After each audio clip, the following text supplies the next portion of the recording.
গল্পের একটা শেষ থাকে, কিন্তু মানুষের জীবনের গল্পের কোনো শেষ থাকে না। জীবনের গল্প খুব ভয়ঙ্কর।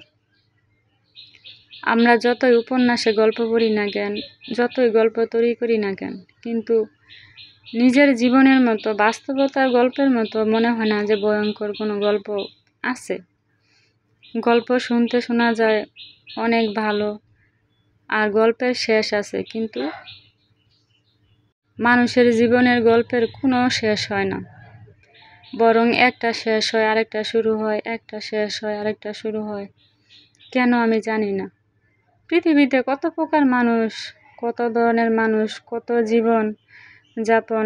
আসলে মানুষকে দোষ দিয়ে কোনো লাভ নেই, কারণ আমাদের সৃষ্টিকর্তাই সৃষ্টি করছে এইভাবে যে আমরা এরকমভাবে চলবো, ওরকমভাবে চলবো, এরকমটা সামলাতে হবে, এরকম পরিস্থিতির মোকাবেলা করতে হবে। জানেন, এরকমও পরিস্থিতি মোকাবেলা আছে যা বলার মতো, সহ্য করার মতো ক্ষমতা মানুষের হয় না, যা চিৎকার করে কান্না করে শব্দ করার মতো অবস্থাতে মানুষ থাকে না, এরকম পরিস্থিতিতে মানুষ থাকে। তাই তো বলি যে গল্পের থেকেও ভয়ঙ্কর মানুষের জীবন। গল্প তো কিছুই না, গল্প শুধু গল্পই হয়, উপন্যাস শুধু উপন্যাসই হয়, কিন্তু কখনো মানুষের জীবনের সাথে কখনো ম্যাচ খায় না, কখনোই খায় না। প্রত্যেকটা মানুষের জীবনে গল্প এই যে শুরু হয়, এই গল্প কখনোই শেষ হয় না। আমার মনে হয় শেষ হতে হতে একদিন সবাই মারা যাব। আসলে মানুষের জীবনটা খুবই কঠিন, আবার খুবই সহজ।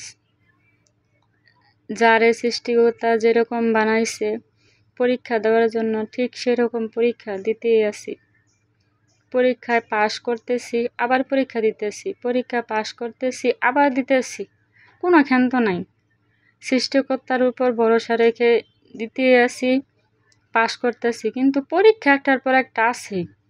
যাই হোক, আমার সৃষ্টিকর্তার উপর আমি ভরসা রাখি, আপনারাও ভরসা রাখবেন। যে কোনো পরীক্ষায় মোকাবেলা করবেন, পরীক্ষা থাকবেই। পরীক্ষা ছাড়া কখনো একজন সৎ মুমিনের জীবন কখনোই পরিপূর্ণ হয় না, পরীক্ষা দিতেই হবে। যার জীবনে পরীক্ষা নাই, সে পৃথিবীতে সুখী থাকলেও তার কোনো একটা তৃপ্তির সুখ সেটা নাই। যুদ্ধ করে জিততে হবে আর কি, যুদ্ধ করে জিতে নিতে হবে, সেরকম অবস্থা হয়েছে। যাই হোক, অনেক কথা বলছি, সকালে নাস্তা করলাম। সবাই ভালো থাকবেন, মনে কিছু রাখবেন না। আল্লাহ হাফেজ।